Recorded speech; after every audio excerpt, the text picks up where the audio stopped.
Сәлеметсіздер ме балалар? Бүгін математика 3 сынып 65 сабағымызды бастаймыз. Өзіңді тексер. Мен өзімнің жетістіктерімді тексеремін. Білу. Тік төртбұрышпен шаршының ауданын қалай табуды білемін. Тік төртбұрышпен шаршының ауданын табуға арналған формуланы жаз дейді.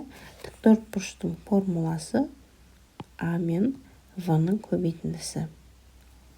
Шаршының формуласы А мен А-ның көбейтіндісі А-ның квадраты. Яғни бізде міне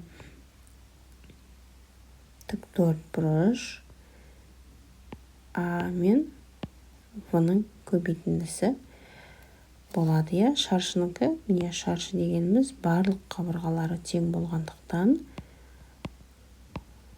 А-ның А-ға көбейтіндісі А-ның квадраты болады.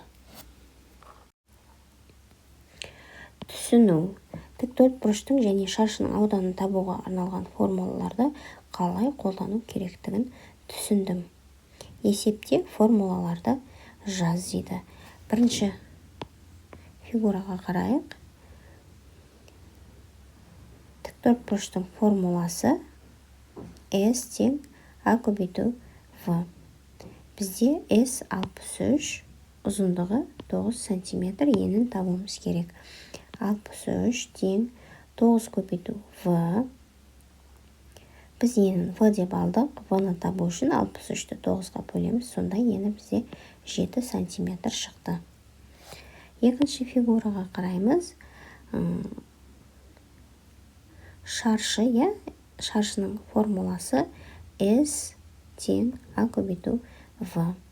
Бізде S 64 метр квадрат. Ені 8 метр, ұзындығын табуымыз керек. Ұзындығын табу үшін 64-ті 8-ге бөлеміз.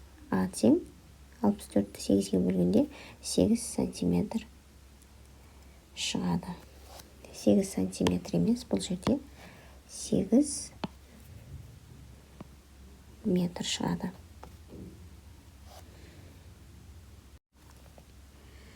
Қолдану. Берілген өлшем бойынша фигураларды құралдардың көмегімен сала аламын. Ұзындығы 45 мм болатын кесінді сыз. Оның ұштары А және В әріптерімен белгіле. А нүктесінен радиусы кесіндінің ұзындығына тең шеңбер сыз. Біз 45 мм болатындай шеңбер сызып аламыз. Және оның бір шетін А, бір шетін В деп белгілейміз. Енді В деп белгілеген нүктені біз циркульдің инесін қоямыз. Және А деген нүктеге біз қаламды қоямыз. Енді біз осы қаламды айландыра сызып шығамыз. Сонда бізде шеңбер сызады. Бұл шеңбердің радиусы АВ кесіндінің радиусы 45 мм-ге тең болады. Талдау. Тік төртбұрыштың шаршының қабырғалары мен ауданын табуға берілген есептерді талдап шығара аламын. Тік төртбұрыштардың ауданына қара.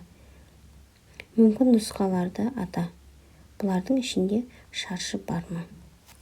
Бірінші фигураға қарайық. Бізде ауданы 12 см квадрат.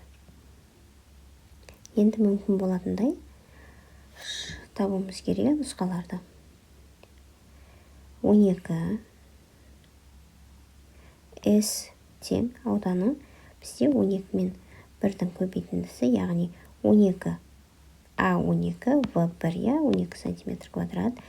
Келесі А 6-ға тең болса, В 2-ге тең, сонда 12 см квадрат. Келесі 4 және 3-дің көбейтіндісі 12 см квадрат шығады. Яғни бұлай түсіндірсек болады. А тең 12-ге, В тең 1-ге. А тең 6-ға, В тең 2-ге. А тең 4-ге, В тең 3-ге. Келесі екінші фигураға қарайық. Бұл жерде бізде ауданы 14 см квадрат деп берілген. Бұл жерде 14-ті 1-ге көбейткенде 14 сантиметр квадрат шығады. 7-ні 2-ге көбейткенде 14 сантиметр квадрат шығады. Яғни бұл бізде шаршы емес, тік төртбұрыш. Мысалы, былай жазсақ болады. А тең 14, В тең 1. А тең 7, В тең 2-ге. Келесі бізде С, яғни ауданы 16 сантиметр квадрат. Яғни жазамыз 16 көбейту 1 тең 16 сантиметр квадрат. Яғни А тең 16-ға, В тең 1-ге. Келесі бізде А тең 8-ге, В тең 2-ге. Яғни 8-ге 2-ні көбейткен кезде бізде 16 сантиметр квадрат. Келесі С тең, яғни ауданы А тең 4-ге, В тең 4-ге. Яғни қабырғалардың барлығы 4-ге тең болғандықтан бұл шаршы болып тұр бізде 16 сантиметр квадрат. Яғни осы үшінші фигура бізде шаршы екен. Жинақтау. Тік төртбұрышты үш бұрыштың ауданын таба аламын. Ұзындығы 6 сантиметр және ені 3 сантиметр болатын тік төртбұрыш сал. Оны 1-2 тік төртбұрышты 3 бұрышқа бөл. Әрбір тік бұрышты 3 бұрыштың ауданын тап. Неге бірдей нәтиже алғанын түсіндір.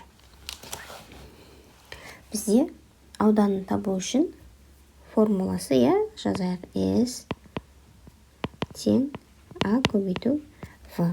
Енді бізде ұзындығы 6 сантиметр, ені 3 сантиметр. Екеуін көбейткен кезде бізде ауданы 18 сантиметр квадрат болды.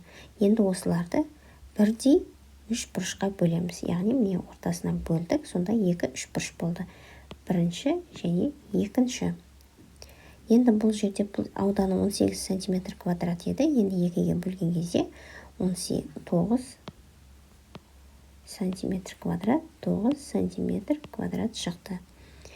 Жазамыз 18 сантиметр квадрат 2-ге бөлген кезде бірінші 3 бұрыш 9 сантиметр квадрат, екінші 3 бұрыштың ауданы 9 сантиметр квадрат болып шықты. Бағалау. Жазықтықтағы нүктелердің дұрыс орналасқандығын тексере аламын. Нүктелер дұрыс орналасқан ба? Тексер. Берілген нүктелердің дұрыс координаталарын жаз дейді. Біз бірінші жазып шығайық. А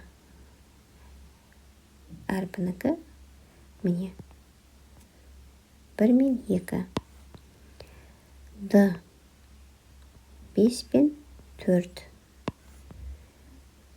Келесі бізде С 6 мен 5. Келесі бізде В 6 мен 9. Е бізде 9 пен 1-дің қиылысы. Енді нүктелер дұрыс орналасқан ба? Тексереміз. Бізде 9 пен 1. 9 пен 1 бізде Е дұрыс бар. 1 мен 3 бізде жоқ. 6 мен 5 бар бізде С. 4 пен 5 жоқ. Енді 6 мен 10 жоқ. Енді осылардың ішінде бізде берілмеген, бізде берілмеген А мен А-ны жазылмаған, Д жазылмаған, В жазылмаған екен. Осымен сабағымыз аяқталды. Келесі кездескенше сау болыңыз.